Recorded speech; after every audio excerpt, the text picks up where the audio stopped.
भ्रमण सुरुवात केली किंवा जो काही शत्रूंचा विनाश सुरुवात केला, म्हणजे तो आहे सगळ्यात तरुणांचा आदर्श असणारा राम. बालकांडाचा उल्लेख वाल्मिकी रामायणात नाही. नंतर अयोध्याकांड. अयोध्याकांड हे अयोध्या नगरी म्हणजे कशी आहे तर विदेह नगरी आणि भौतिक, पारलौकिक आणि ऐहिक या सगळ्या सुखांचं तिथे एकत्रीकरण आहे, तसं त्याचं वर्णन आहे. नंतर अरण्यकांड, किष्किंधाकांड, सुंदरकांड, युद्धकांड आणि उत्तरकांड अशी ही 7 कांड आहेत. एकूण 24,000 त्याच्यामध्ये श्लोक आहेत आणि 24 मी आत्ताच म्हटलं त्याप्रमाणे 24 गायत्री मंत्राचे वर्ण आहेत 24. म्हणजे ही संगती कशी लावली आहे बघा, ती अशी मुद्दा आलेली नाहीये, तर ती सहज रस्ता रस्ता रस्ता ती त्याच्यामध्ये आलेली आहे. आता आणखीन सार्थ रामायण सुभाषिताने आता मी सांगितलं त्या छोट्या पुस्तकाचं नाव आहे सार्थ रामायण सुभाषितानी, बापट शास्त्रीने लिहिले. ते अगदी छोटंसं पुस्तक आहे. त्याचं नंतर केलं त्यांनी वेगळं आहे. त्याच्यानंतर स्वामी गोविंद देवगिरी म्हणजे आचार्य किशोरजी व्यास, आता अयोध्येमध्ये जे राममूर्तीच्या स्थापनेकरता जे मुख्य होते सर्वा, त्यांनी पण अतिशय सुंदर पुस्तक लिहिलंय. त्यांनी व्याख्यानं दिली होती उत्तर प्रदेशामध्ये, महाराष्ट्रामध्ये, त्याच्यावरती हे पुस्तक झालेलं आहे. ते पण पुस्तक वाचताना आपण अक्षरशः त्या गंगामय्येमधनं रामाबरोबर प्रवास करतोय की काय असंच वाटतं. त्याच्यानंतर भावार्थ रामायण स्वामी विद्यानंदांनी लिहिलंय, ते साथीवृत्तामध्ये आहे आणि स्वामी विद्यानंद हे स्वरूपानंदांचे अनुगृहीत आहेत. ते पण अतिशय, ते तर मी आता 3 दिवसात पुस्तक वाचलं म्हणजे अशी ओळीबद्ध आहे ना, त्यामुळे ते वाचत असताना असं लाटाच जणू काही येत आहेत आपल्या समोर, इतकं छान वाटत होतं. आणि त्यातलं काही निवडत अगदी असं वाटलं नाही येस हे पाहिजेच आपल्याजवळ, तेवढं फक्त लिहून काढलं, त्या सुद्धा 250 ओव्या झाल्या. मग त्या व्यक्तीने कसं लिहिलं असेल असं मनामध्ये येतं. म्हणजे हे जे त्याच्यावरती लिखाण आहे ना, ते आतून येणारं लिखाण आहे. हे वाचत असताना एक व्यक्ती मला म्हणाली की आम्ही सगळ्यांच्या हातात मोबाईल बघतो, तुमच्या हातात पुस्तक बघून आम्हाला आश्चर्य वाटलं. मी एक डॉक्टरच म्हणली. मी म्हटलं का बरं, म्हणजे मला त्याच्यात आनंद वाटतो. प्रत्येकाचा आनंद हा वेगळ्या गोष्टीमध्ये असू शकतो, याच्यामध्ये जास्ती रमायला होतं आणि ते भासमय वाटतं. असं उत्तर ऐकल्यावर ते बघतच राहिले माझ्याकडे. आणखीन एक आहे वाल्मिकी रामायण समालोचना, पंडित सातोळेकर म्हणून. सातोळेकर म्हणजे एक अफाट व्यक्ती होती. म्हणजे ते स्वतः व्यायाम करायचे ना, तर ते रोज स्वतः 250 सूर्यनमस्कार घालायचे. मी त्यांचं चरित्र वाचलं तेव्हा म्हटलं बापरे काय कठीण आहे. म्हणजे परदेशामध्ये वारी करत असताना कायम परदेशात जावं लागायचं त्यांना, तर विमानतळावर सुद्धा ते म्हणले मी घातलेले, मला काही त्याच्यात कमीपणा वाटलेला नाहीये. म्हणजे शक्तीची उपासना होती, विचारांची उपासना होती, चित्रकला ही त्या माणसाची तेवढीच सुंदर होती. आणि समालोचना करणं ही सोपी गोष्ट नाहीये. पंडित सातोळेकरांचं सुद्धा समालोचनेवरचं 1200 पानांचं पुस्तक आहे आणि थोडंसं वैचारिक आहे, पण तरी ते वाचताना खूप मजा येते. मग ही सगळी पुस्तकं वाचल्यानंतर मी म्हटलं आता आपण काय पापडे बोलणार, आपण तर नुसते कुरिअर सारखे यांच्या पुढे येऊन 4 शब्द बोलणार, पण किमान ह्या वाचनाचा आनंद तरी आपल्याला घेता आला, तो यांच्यापर्यंत थोडासा पोचवण्याचा प्रयत्न करावा असं मला मनात विचार आला. आत्ता दातार सरांना वरती भेटले होते, ते त्यांना तेच सांगितलं. ते म्हटले, मी म्हटलं मला क्षमस्व, मला इथे प्रत्यक्ष यायला जमत नाही, पण तुमची सगळी मी ह्याच्यावरची प्रवचनं ऐकली युट्यूबवरती आणि नुसती चांगली आहेत असं नाही, तर त्याचा 2च दिवसापूर्वी मला माझ्या एका मैत्रिणीने सांगितलं ना अनुभव तुम्हाला सांगते म्हटलं. तर मी तिला पाठवलं की अगं हे खूप छान आहे, तो ऐक आणि त्याच्यावरती प्रतिक्रिया मला कळव. नुसतं छान आहे नाही, त्यातलं तुला काय आवडले, कुठले मुद्दे आवडले, कुठले मुद्दे अजून भर घालायला हवेत, अशी चर्चा केली ना की त्याच्यात एक मजा असते.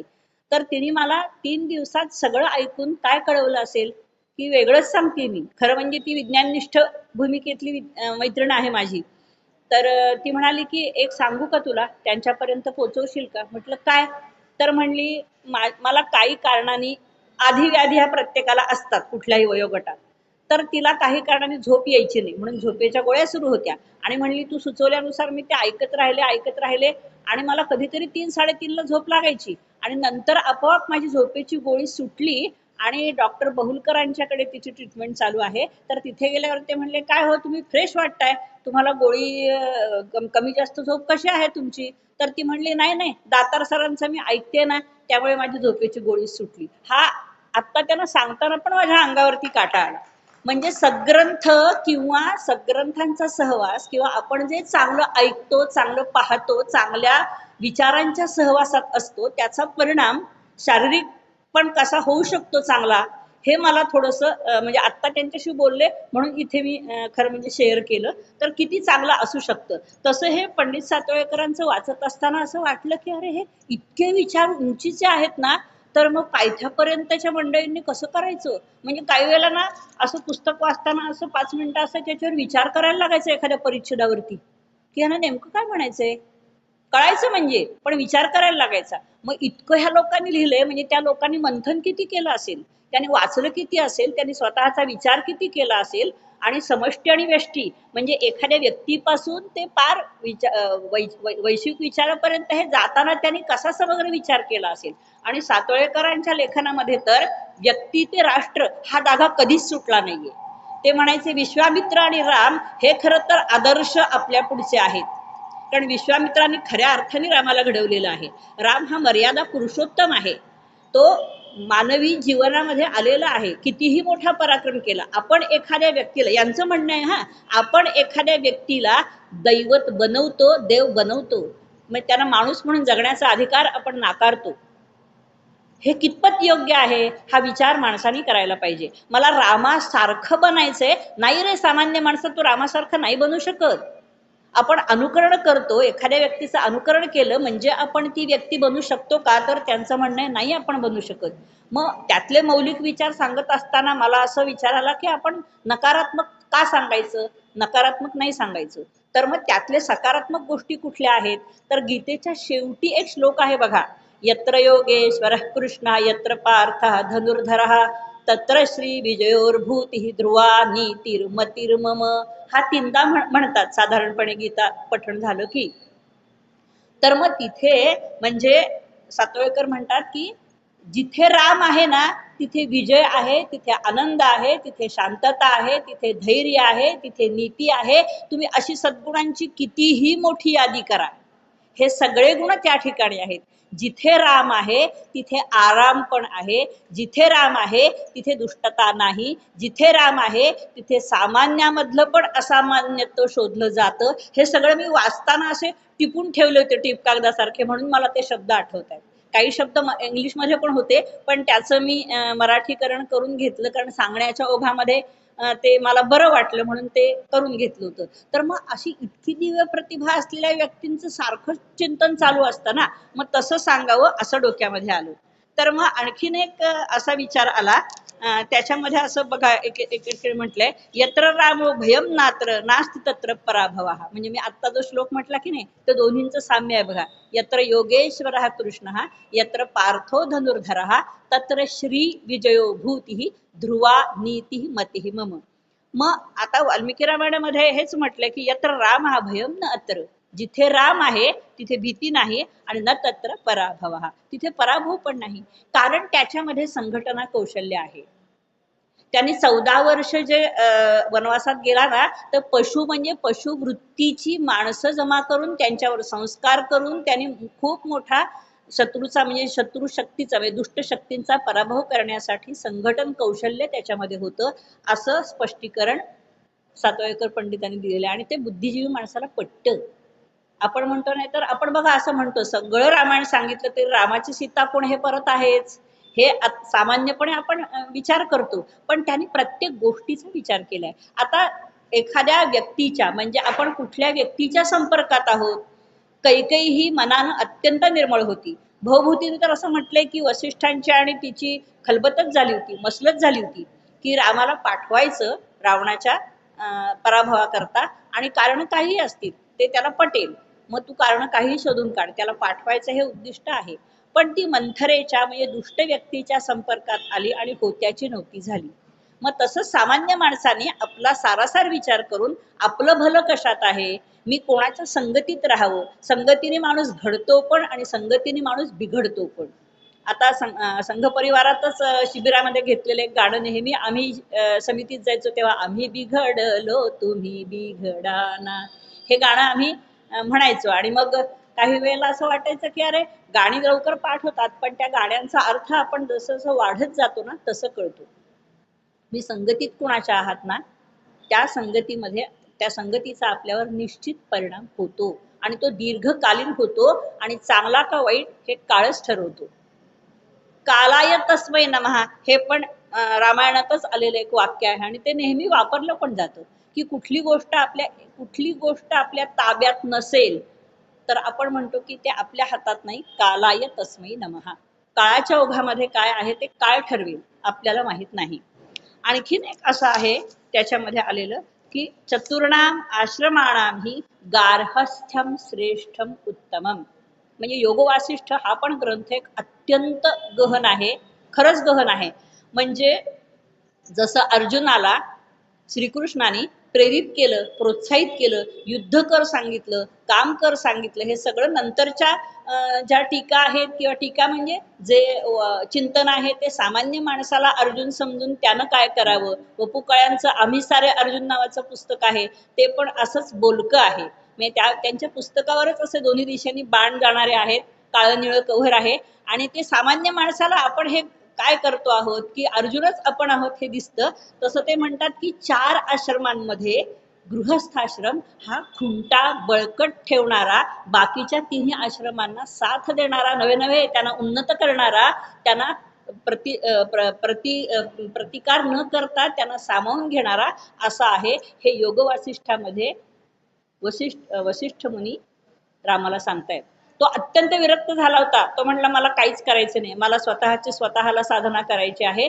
जसं विवेकानंदांना रामकृष्णाने सांगितलं की तू साधना तुझी तू करायची नाहीस, तुला खूप मोठं काम तुझ्याकडनं करायचं आहे, तू काय तुझी हाडं करतील, असं जसं रामकृष्णाने विवेकानंदांना सांगितलं तसं वसिष्ठ ऋषी म्हणले की रामा तुझ्याकडनं खूप मोठा तुला काम करायचं म्हणजे खूप मोठं कर्तृत्व गाजवायचंय, असं तू विरक्त होऊन चालणार नाही. म्हणून ते म्हणतायत, त्याला सांगतायत की तुला गृहस्थाश्रम स्वीकारला पाहिजे, तुला राजाची कर्तव्य सांभाळली पाहिजे, प्रजानुरंजन केलं पाहिजे. अनुरंजन म्हणजे त्यांच्या प्रमाणे मताप्रमाणे वागणं नाही. तू जो कर घेतोस ना त्या कराचं योग्य प्रकारे आपण प्रतिपालन करतोय की नाही, राजा म्हणून तुझं कर्तव्य योग्य आहे की नाही, हे तुझं तू रोज आरशात बघितल्याप्रमाणे करत जा.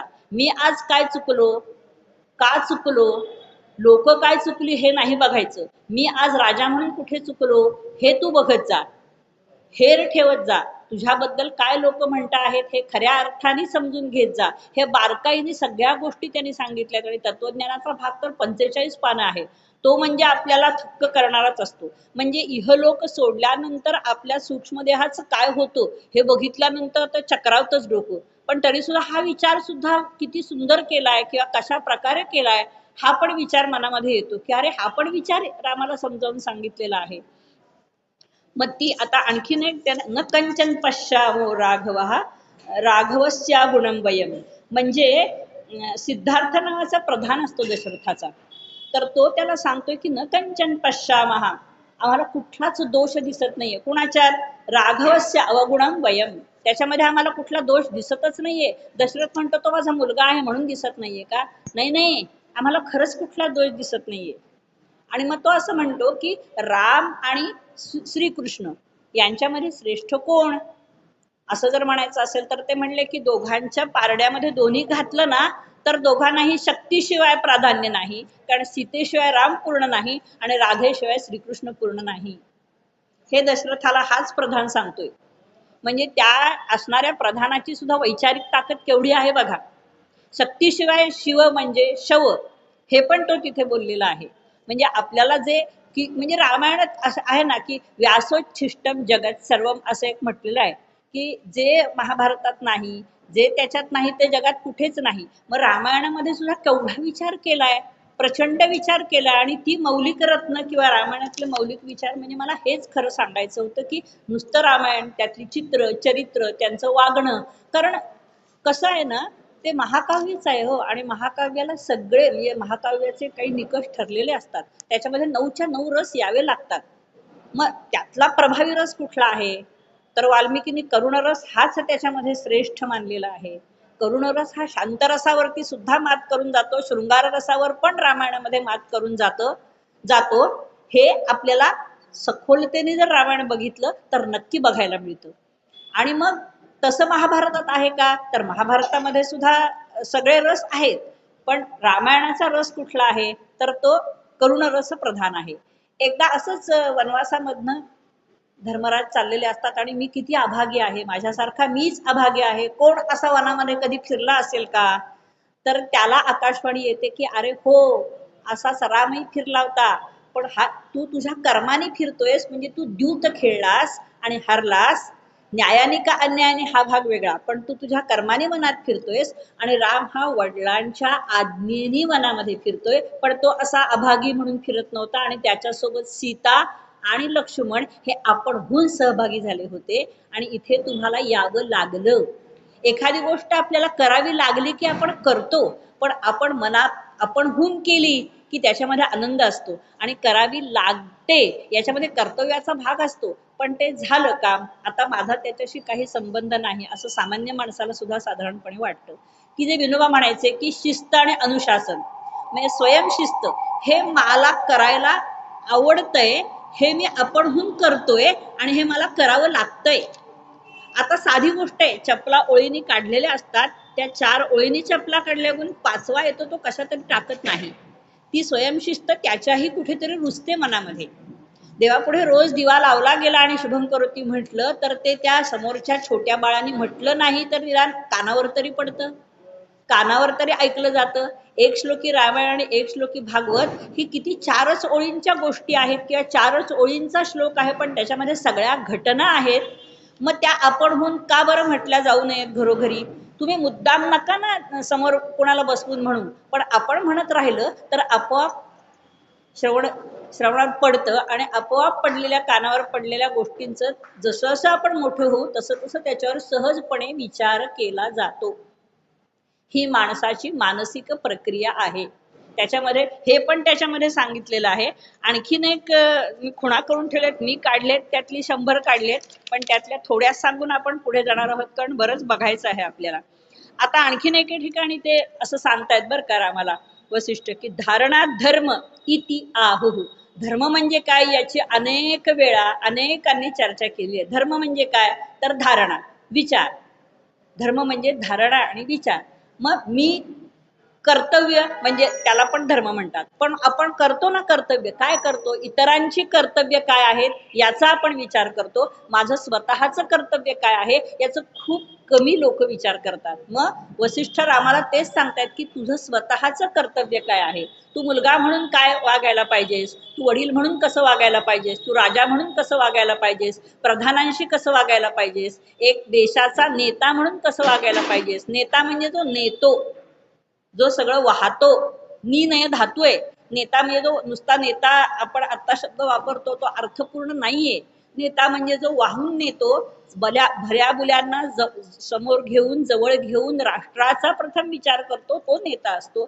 तसा खरा नेता तू हो असं म्हटलंय. आणखीन एक असं एक त्याच्यामध्ये वचन खूप छान आहे, पुरुषस्य हि लोकेस्मिन् शोकः शौर्याद कर्षणः. म्हणजे या जगामध्ये शोक, दुःख, दुःख होणं, सुख आणि दुःख होणं ही स्वाभाविक प्रवृत्ती आहे, पण शोको नाशयते धैर्यम. खूप शोक करत राहिलं तर आपली धीर खचतो, आपण धीर द्यायला जातो. आपल्याकडे परंपरा आहे, कुणी गेला असेल तर आम्ही तुमच्या पाठीशी आहोत, आम्ही तुमच्या बरोबर आहोत, तुम्हाला काही कमी जास्त लागले तर आमची तुम्हाला मदत होईल, निदान आपण असं बोलायला तरी जातो. तर पण तो म्हणतात की शोक हा माणसाचा कर्षण करणारा आहे. माणसाला तो खूप दुःख केलं ना की त्या व्यक्तीकडनं काम होत नाही, तो जेवत नाही, तो झोपू शकत नाही. वाईट वाटणं ही स्वाभाविक प्रवृत्ती आहे, पण शोकाच्या वेगामध्ये आवेग म्हणतो बघा, आयुर्वेदामध्ये 14 आवेग आहेत. मग वेग आणि आवेग मध्ये फरक आहे. आवेग कुठले कुठले आहेत ते 2-4 सांगते. शिंक, खोकला, नंतर झोप, भूक, क्षुधा, तृषा, निद्रा, हे सगळे आवेग आहेत. आवरत नाही बघा. आपण क्षणभर आठवून बघा, आपण एसटी मध्ये असो आणि आपल्याला असं पेंगायला होतं. अगदी आयसीयू मध्ये पेशंट असला, आपण बाहेर असलो तरी आपल्याला नकळतपणे आपल्याला झोप लागलेली नसते, पण आपल्याला ती आवरत नाही, त्याला आवेग म्हणतात. मग हा वेग आणि आवेग मध्ये फरक आहे. वेग हा आवरता येतो आणि आवेग हा आवरता येत नाही. दुःख नाहीये बर का, आवेगामध्ये 14 आवेगामध्ये दुःख नाहीये. दुःख हे माणसाला मनाने ठरवलं तर आवरता येतं आणि सुख हे देखील मनाने ठरवलं तर आवरता येतं. म्हणजे आनंदाने तुम्ही एकदम तुमच्या जमिनीवरनं पाय सुटता कामा नयेत आणि दुःखाने एकदम खचून जाता कामा नये.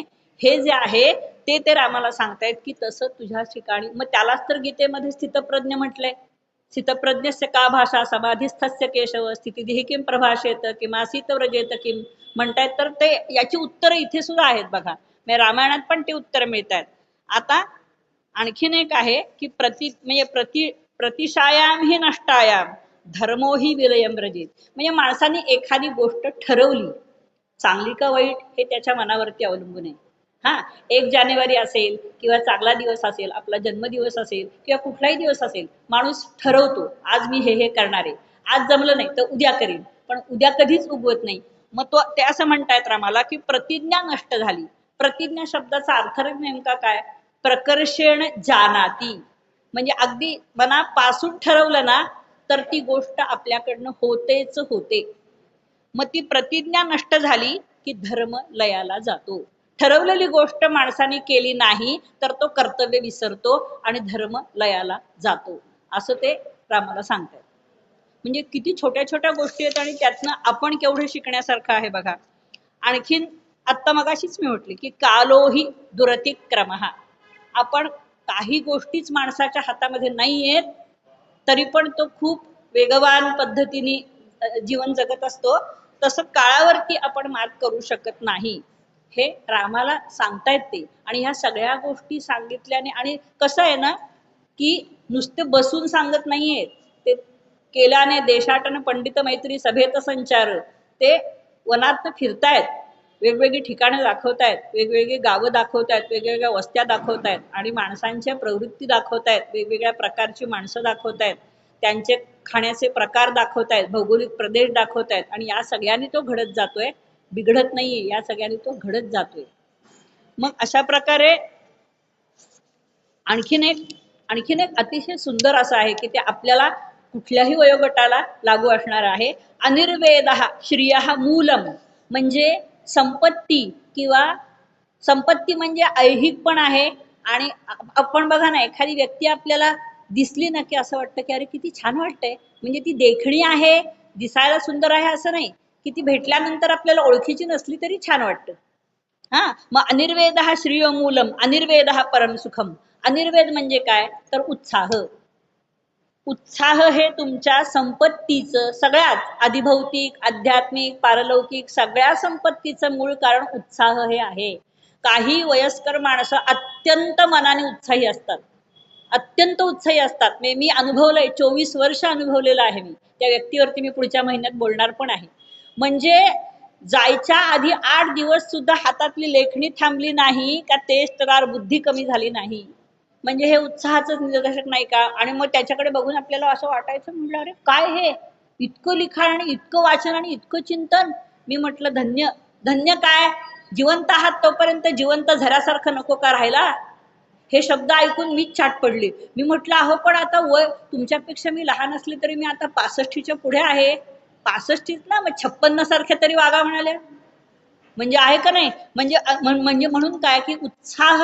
काही जण बघा जरा जर्जर असली ना तरी त्या जरा जर्जर व्यक्तीकडे, अगदी बेड पेशंट असला ना तरी त्या व्यक्तीकडे बघितल्यानंतर सुद्धा एक सात्विकता दिसते चेहऱ्यावरती.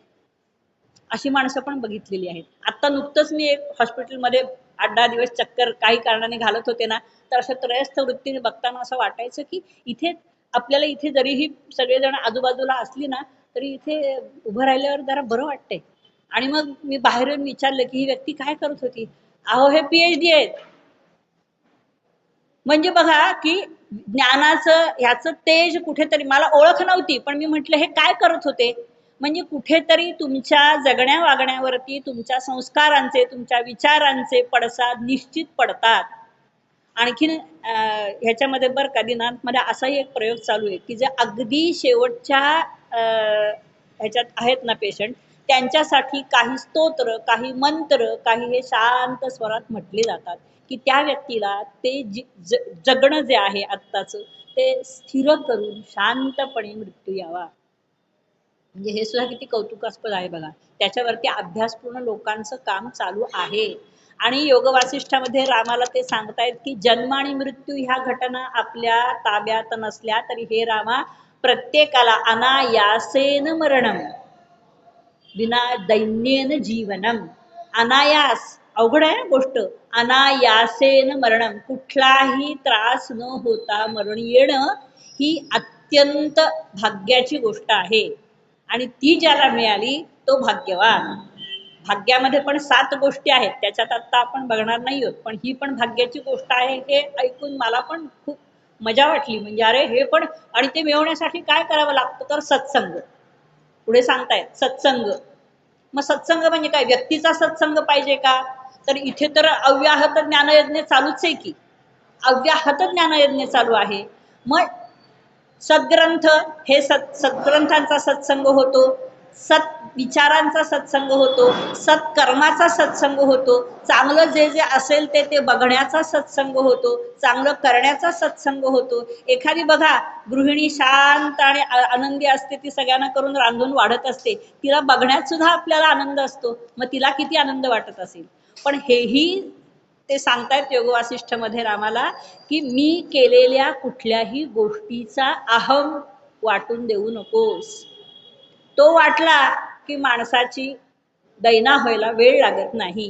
कारण अहम करोमी इति अहंकार, मी करतो हे जेव्हा माणसाला वाटत, माझ्याशिवाय ही गोष्ट होणं शक्य नाही असा विचार मनात येताच आपण तिथनं बाजूला व्हावं आणि बघावं की हे काम होतंय का नाही. तर कुणा वाचूनही कुठली गोष्ट अडत नाही, अगदी लहान बाळाचं सुद्धा अडत नाही. मग माणसाला असं का वाटतं, तर ती त्याची मनात विचार करण्याची सवय आहे, त्याला ती पडलेलं वळण आहे, म्हणून माणसाला तसं वाटतं. हे माझं स्पष्टीकरण त्याच्यावरती मी दिलं बरं का. की अजून एक, गर्जन्ति न वृथा शूरहा निर्जला इव तोयदाहा. तोय म्हणजे मेघ. आता पाणी असणारे मेघ खरं तर गर्जना करत नाहीत. मग शूर लोक असतात, म्हणजे शूर म्हणजे फक्त पराक्रमी नाही बरं का, जे खरंच विचारी असतात ना, ते एखादा शंका विचारल्याशिवाय मत द्यायला जात नाहीत, काहीतरी प्रश्न विचारल्याशिवाय आपलं मत द्यायला जात नाहीत, किंवा आपणहून काहीतरी सल्ला द्यायला जात नाहीत. अनाहूत असेल तर सल्ला देऊ नये, बोलावल्याशिवाय जाऊ पण नये, आणि बोलावल्या आपल्याला काही विचारल्याशिवाय सल्ला पण देऊ नये. हे चाणक्याने पण सांगितलेलं आहे आणि हे रामायणामध्ये पण आलेलं आहे, वसिष्ठाने पण सांगितलेलं आहे आणि विश्वामित्राने पण सांगितलेलं आहे की तुम्ही शूर म्हणजे पराक्रम म्हणजे फक्त रणांगणावरचा पराक्रम नाही, काहींचा बौद्धिक पराक्रम बघूनच आपण आश्चर्यचकित होतो. तर मग शूर लोक आता जे ज्या मेघांमध्ये पाणी नाहीये ते गर्जना करतात, मग आणि मग व्यर्थ गर्जना करतात, पण ज्याच्यामध्ये तोय आहे ते वर्षंती न गर्जंती, ते वर्षाव करतात पण गरजत नाहीत. आणखीन एक ना अतिशय सुंदर असा श्लोक आहे, खूप छान आहे. आणि तो कसा आहे तर माणसाला आनंद झाला तर तो कसा व्यक्त होतो, तर मग हे सगळे जे कपी आहेत, वानरं आहेत, तर सीता सापडली असं मारुतीने जेव्हा सांगितलं तेव्हा त्या वानरांना आनंद झाला, आणि त्याने काय केलं, ती वृत्ती आणि प्रवृत्ती आपल्यामध्ये सुद्धा दिसून येते. हे स्पष्टीकरण फार सुंदर, म्हणजे ह्या एका श्लोकाचं 20 पानं स्पष्टीकरण आहे बरं का. तो श्लोक खूप छान आहे. आता मी म्हणला की तरी तुम्हाला कळेल बघा. गायंती केचित प्रहरंती केचित, काही जण गातायत, काही जण एकमेकावरती प्रहार करतायत, म्हणजे थट्टेने एकमेकांना मारतायत. नृत्यंती केचित प्रणमंती केचित, काही जण नाचतायत आणि काही जण एकमेकांना नमस्कार करतायत. पठंती केचित प्रचरंती केचित, काही जण बोलतायत एकमेकांशी, वाचतायत, आणि काही जण सांगतायत अरे सीतामाई सापडली. प्लवंती केचित, काही जण इकडून तिकडे उड्या मारतायत, आणि प्रलपंती केचित, काही जण बडबडतायत. प्रलपंती म्हणजे तालासुरात नाही, बेसुरात बडबड, कारण मोहाच्या फुलांची दारू पिलेली आहे त्यांनी, म्हणून. मग हे सगळं माणसांच्या बाबतीत होतं का नाही बघा, दुःखाच्या प्रसंगातही होतं आणि सुखाच्या प्रसंगातही होतो. हा, मग आता म्हणून हा श्लोक मला खूप आवडला कारण आपणही पशुच आहोत की, फक्त 2 पायाचे आहोत, ते 4 पायाचे आहेत. आणि त्यांची अशी व्याख्या केलेली आहे की कपी नावाची एक वसाहत होती, म्हणजे ती माणसंच होती, आणि त्यांना सुसंस्कारित करून त्यांच्याकडनं रामाने काम करून घेतलं, असं एके ठिकाणी उल्लेख आहे. आता आपण असं बघूयात, म्हणजे हे खरं म्हणजे बापरे कसं काय पूर्ण व्हायचं, हे तर 1/4 भाग झालाय, पण तरी ठीक आहे. राम म्हणजे काय, तर राम म्हणजे आदर्श पुत्र, बंधू, पती, राजा आणि साक्षात धर्म म्हणजे राम. आणि रामो विग्रहवान धर्म. वाल्मिकीने असं म्हटलंय की राम विग्रहवान धर्म म्हणजे काय, तर श्रीराम हा या राष्ट्राचा ध्यास आहे, होता आणि राहील. आत्ता पण आहे, पूर्वी पण होता. आणि म्हणजे ते एक दैवत म्हणून नाही, पण त्या व्यक्तीमध्ये जे अनेक गुण आहेत ना, ते गुण आम्ही आमच्या ठिकाणी जर का एक तरी गुण आम्ही सामावून घ्यायचा प्रयत्न केला तर आमचं आयुष्य खर्ची होईल. कारण तप म्हणजे 12 वर्ष. एक तप जेव्हा करतात तेव्हा कुठेतरी एखादा सद्गुण मिळण्याची शक्यता असते आणि त्याचा अहंकार आला तर तोही कुठेतरी जिरून जातो, असं अनेकांच्या बाबतीत आपण बघतो. आणि मग रामाच्या बाबतीमध्ये म्हणायचं असेल तर रामचरित्राच्या किंवा रामाचं जे गुणगान आहे संपूर्ण भारतामध्ये किंवा जगामध्ये, तर विविध भाषा असतील, वेशभूषा असतील, प्रांत असतील, जाती असतील, संप्रदाय असतील, या सगळ्या भेदांवर मात करून आपलं राष्ट्रजीवन एकत्रित ठेवण्यासाठी भावात्मक वृत्तीने, म्हणजे भावात्मक म्हणजे तुम्हाला भावनिक दृष्ट्या दुर्बल करून नाही, भावात्मक दृष्ट्या सबल करून एक ठेवण्याची, एकसंध ठेवण्याची ताकद रामायणामध्ये आहे. आणि म्हणून ते अत्यंत, म्हणजे जोपर्यंत यावत निसर्ग आहे, नद्या आहेत, पर्वत आहेत, तोपर्यंत रामायण पण राहील. ही कविकल्पना नाही असं पण अनेक ठिकाणी म्हटलंय. हा एक इतिहास आहे. इति अधिक ह अधिक असं म्हणजे जे घडून गेलंय अशी इतिहासाची व्याख्या केली आहे. मग राम म्हणजे काय, तर कर्तव्य. सीता म्हणजे काय, तर सीतेचं दिव्य प्रेम तिच्या ठिकाणी आहे रामाबद्दलचं. आणि म्हणून अध्यात्माच्या दृष्टीने मगाशी आपण बघितलं तसं शक्ती आणि म्हणजे अर्धधारी नटेश्वर आपण बघतो ती प्रतिमा, तर राम आणि सीता हे त्यांचं रूप आहे. लक्ष्मण म्हणजे काय, तर अलौकिक बंधुत्व आहे. आपण उपहासाने म्हणतो, काय स्वतःला लक्ष्मण समजतोस का काय, असं आता उपहासाने म्हटलं जातं. तू काय भरताचा अवतार आहेस, असं वेगळ्या पद्धतीने आपण एखाद्याला म्हणतो. पण हे खरोखर आपल्या पुढचे त्यागाचे किंवा अशा प्रकारचे घडलेले घटना आहेत. आता आणखीन एक दोन गोष्टी रावणाबद्दलचं, रामाचं मत किंवा रामाचं मन. रावणाचा जेव्हा अंत होतो तेव्हा तो असं म्हणतो विभीषणाला की आता मरणांतानी वैराणी, मी काही ठराविक सिद्धांतासाठी किंवा काही गोष्टींसाठी माझं त्याच्याशी वैर होतं, आता त्याच्याशी वैर संपलेलं आहे, त्याचं दाह कर्म तू स्वतः कर, असं राम अत्यंत प्रांजळपणे त्यांना सांगतात. विभीषण पण म्हणतो की तुम्ही परवानगी मला देताय, मला तुम्ही त्या नगरीचं परत राज्यपद देताय आणि याचा अंत्यसंस्कार मी करू, हो म्हणले, आता माझं त्याच्याशी वैर नाही. आणि तसं शिवाजी महाराजांनी केलेलं होतं बघा. अफजल खानाचा झाल्यानंतर त्याला त्यांची हे बसवायला त्यांनी स्वतः त्या लोकांना म्हटलं होतं की आता याचं वैर संपलेलं आहे, आता तुम्ही याची कबर बांधा नाही तर काही करा, आता मला त्याच्याशी कर्तव्य नाही, म्हणजे मी त्याच्या शवाशी मी भिडू इच्छित नाही किंवा मला त्याच्याशी काही कर्तव्य नाही. आता रावण, आपण म्हणतो ना रावण वृत्ती आहे, रऊ अन अशी त्याची फोड आहे, रडवणारा. एखादा निष्कारण दुसऱ्या रडवत असेल ना तर तो असुरी प्रवृत्तीचा असतो. काही लोकांना त्याच्यात आनंद मिळतो बघा, दुसऱ्याला रडवणं, दुसऱ्याला दुःखी करणं, दुसऱ्याला अपयशी करणं, यामध्ये आनंद असतो, तो असुरी आनंद असतो. मग ती रऊ अन, रडवण्याची वृत्ती माणसामध्ये असते, म्हणून रावण ही व्याकरणाच्या दृष्टीने फोड केली. आणखीन एक आहे, म्हणजे जे जे घेतलेलं असतं ना ते परत देण्याकरता नसतंच, ती आसुरी वृत्ती असते. हे माझं, हे समोरची गोष्ट माझीच आहे आणि तुझंही माझंच आहे, ते परत मिळणारच नाही, मग ती कुठलीही गोष्ट असो, ही रावणी वृत्ती आहे. आणखीन एक आपण 3 गुण म्हणतो, सत्व, रज आणि तम. हे सगळीकडे आपण म्हणजे आपल्या ठिकाणी पण आहेत.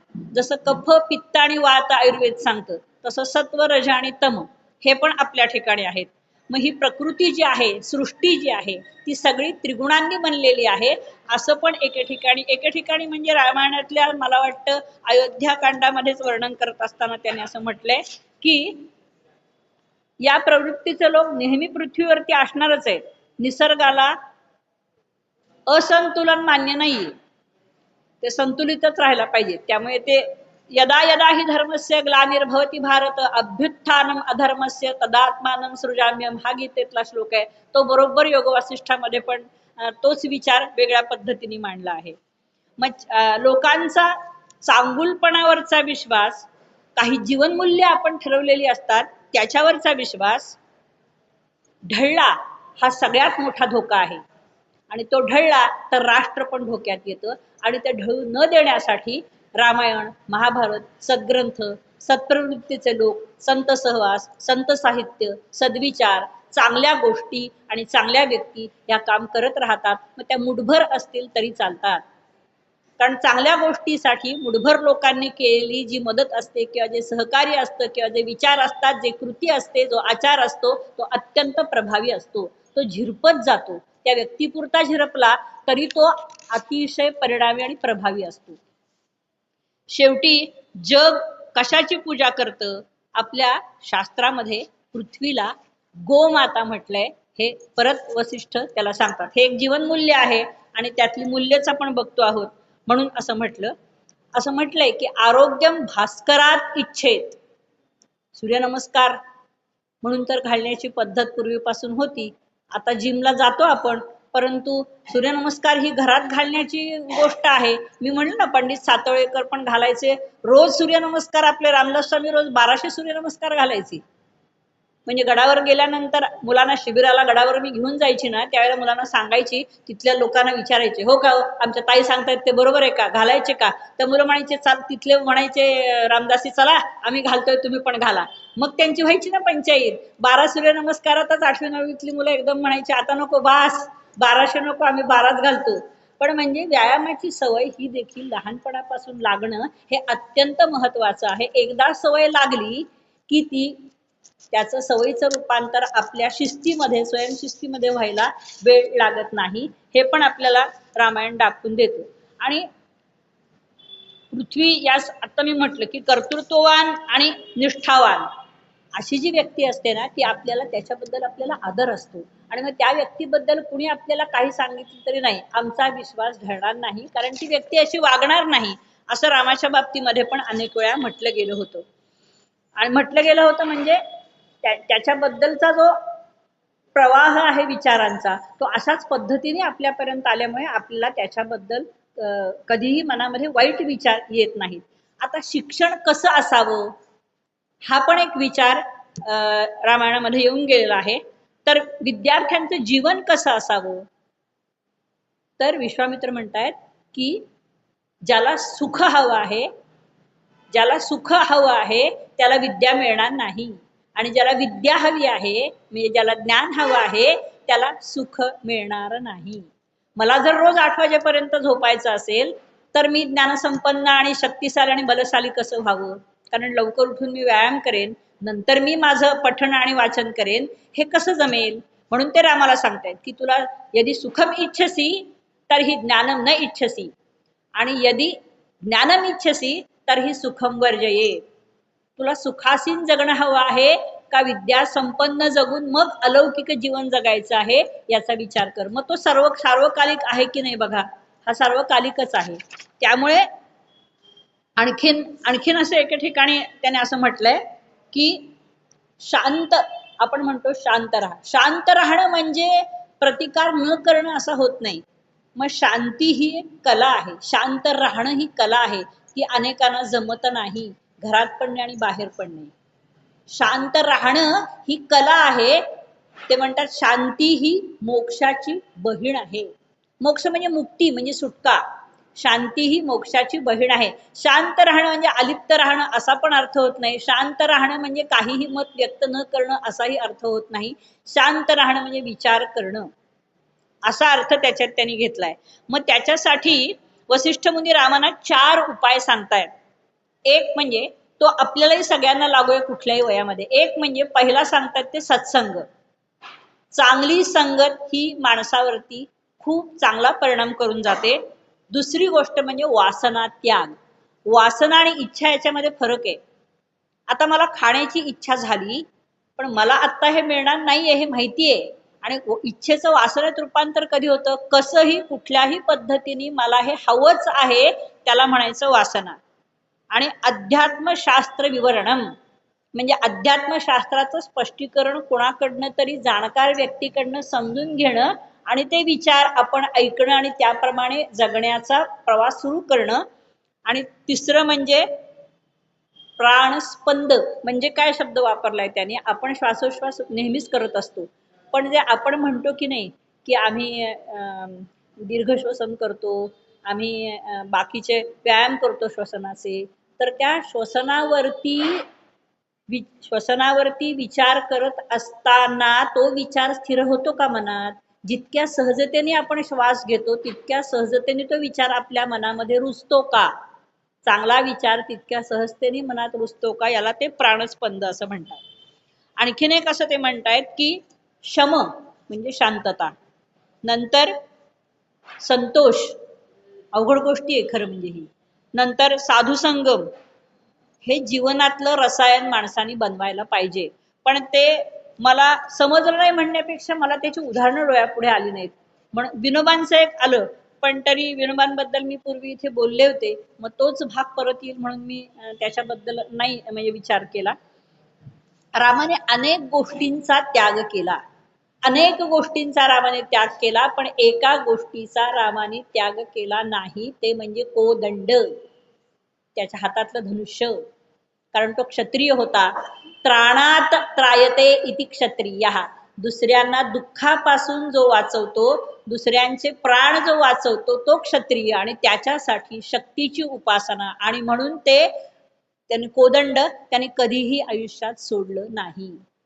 त्रायते म्हणून त्याला ते दंडचक्र म्हणून, धर्मचक्र आणि विष्णुचक्र, इंद्रचक्र, कालचक्र आणि वज्र, अशी सगळी त्याच्यापैकी त्यांनी कोदंड हे आयुष्यात सोडलं नाही. बाकी अनेक गोष्टींवरती त्यांनी कालानुरूप त्या सोडून दिल्या, किंबहुना त्यांना सोडाव्या पण लागल्या. आता आणखीन एके ठिकाणी त्या असं म्हणतात की जीवनामध्ये शक्तीचं अधिष्ठान हवं. हा, आणि ते समजावून सांगत असताना काय सांगतात माहितीये का? रामाला सांगत असताना ते असं म्हणतात की या जगामध्ये पुरुषांनी स्त्रियांवरती केलेले अत्याचार किंवा स्त्रियांना जो त्रास दिला त्याच्याही पेक्षा माझ्या म्हणण्याप्रमाणे स्त्रियांना अधिक त्रास देतात. आणि ही कालोगानुसार पटणारी पण गोष्ट आहे. म्हणजे बहिणी असोत किंवा सासूसुना असोत, आई मुलगी असो, कारण शेवटी विचार हा प्रत्येक माणसाचा वेगळा असतो. विचार करणारे प्रत्येक माणूस वेगळा असतो. आपल्या हाताची 5 बोट सुद्धा प्रत्येकाची वेगळी असतात, हातावरच्या रेषा सुद्धा प्रत्येकाच्या वेगळ्या असतात. जगामधल्या कुणाच्याही हाताची रेष ही एकासारखी एक नसते. मग विचार कसा असू शकेल? म्हणून म्हणतात ना, समानशीले व्यसनेषु सख्यम, काहीतरी समान धागा विचारांचा असल्याशिवाय आपलं मैत्र किंवा आपले विचार किंवा आपली मैत्री जमत नाही. म्हणून ते असं म्हणतात की शक्तीचं अधिष्ठान पाहिजे. मग कुठली शक्ती पाहिजे? शारीरिक, मानसिक, बौद्धिक आणि आत्मिक, या 4 शक्ती प्रत्येक माणसाजवळ असायला हव्यात. शारीरिक शक्ती असल्याशिवाय आपल्याला त्राणच राहणार नाहीत. मानसिक ताकदीचंही महत्व आहेच. बौद्धिक शक्ती म्हणजे बौद्धिक क्षमता असल्याशिवाय आपल्याला दुसऱ्याचे विचार समजून घेता येणार नाहीत. आणि आत्मिक शक्ती म्हणजे मनाचं संयमन.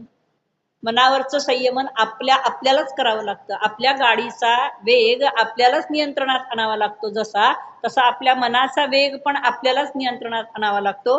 आणि तो संयम म्हणजेच आत्मसंयम, त्या शक्ती आहेत. आणखीन विश्वामित्रा समेत राम असं म्हटल्यानंतर एका अर्थाने ही भगवंतांची म्हणजे रामाची संस्कार यात्राच आहे. घडले खऱ्या अर्थाने ते विश्वामित्रांबरोबर जाताना, आणि मग ते पौरुष पराक्रम पुढे त्याने गाजवला, तो आपल्याला अतिशय देखणा असा वाटतो. माणसाचं जीवन ते म्हणतात, प्रत्येक माणसाचं जीवन हे संघर्ष आहे. म्हणून त्याने असं सांगितलंय, रामाला सांगतायत तो जणू काय आपल्यालाच उपदेश आहे असं मला वाटायला लागलं, की आपलं दुःख आपण प्रत्येकाला सांगत बसू नये. कारण आपण दुःख सांगत बसलो ना की आपण कोणाची तरी सहानुभूती मिळवतो नकळतपणे. म्हणजे अत्यंत जवळच्या व्यक्तीला सांगावं, पण काही जणांना असं वाटतं तू अगदी जवळचा आहेस बरं का म्हणून तुला सांगते, तू अगदी जवळची आहेस बरं का म्हणून तुला सांगते, असं आपण अनेक जणांना सांगतो. आणि मग त्यामुळे आपल्याबद्दल लोकांनी सहानुभूती असावी का, आपली कीव करावी का, तर आयुष्यामध्ये कुठल्याही व्यक्तीची म्हणजे कीव केली जाऊ नये. मग आपली का करावी कीव? म्हणून दुःख कुणालाही सांगू नये आणि सुखही वाटत बसू नये.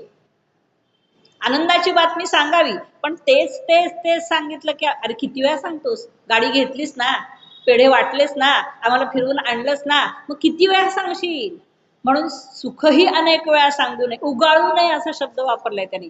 न वर्धयेत, न वर्धयेत, वाढवू नये, सुखाची मात्राही वाढवू नये आणि दुःखाची मात्राही वाढवू नये. मात्रा हा शब्द वापरलाय त्यांनी. कारण मात्रा शब्द सहाणेवरती उगाळतात बघा, मात्रा तो शब्द वापरतात की नाही, म्हणून तो वापरला असावा त्यांनी. की दोन्हीही समान ठेवणं हे अवघड आहे, पण ते ज्याला जमतं त्याला रामायण कळलं, ते ज्याला जमतं त्यालाच थोडाफार विचार करता येतो, असं असं ते म्हणतात. आता नेहमीच्या माझ्या सवयीप्रमाणे एकूण मी जे लिहिलं होतं त्याच्याबद्दल एक थोड्याशा ओळी लिहिली आहेत, त्या वाचून दाखवते.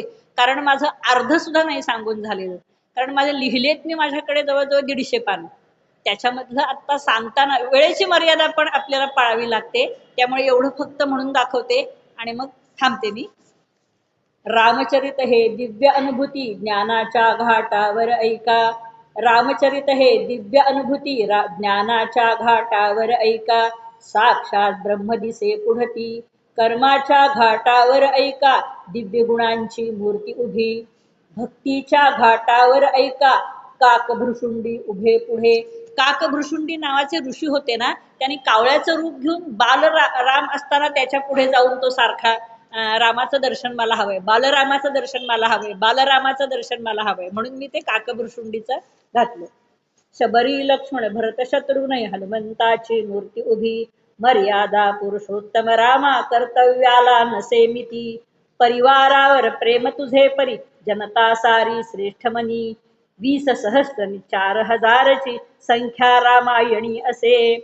मंत्री वर्णजा 24 असती सार्थ संपुटाची ते ठरते.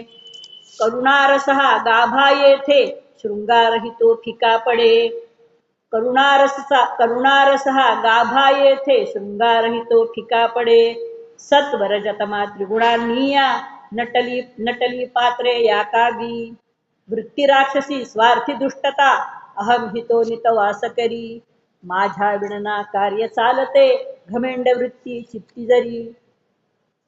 दिव्य तेजते स्तिमित करते दाहकता परिणच गमते. दिव्य तेजते स्तिमित करते दाहकता परिणच गमते. धीर धैर्य आणि शौर्य पराक्रम यासह करुणा मनी हवी. करुणा पण माणसाच्या मनात असेल तर या सगळ्याला अर्थ असतो, आणि तो करुणा आहे, रामाच्या ठिकाणी करुणा आहे.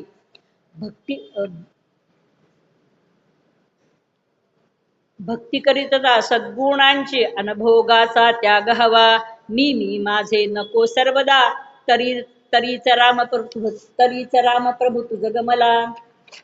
कर्तृत्वाने झाळतो पण लवलेशहीनच अहंकृती. लक्ष्मण त्यागी सिद्ध सदैवची प्राण बहिश्चर रामाचा. लक्ष्मणाला रामाचं बहिश्चर प्राण म्हटले.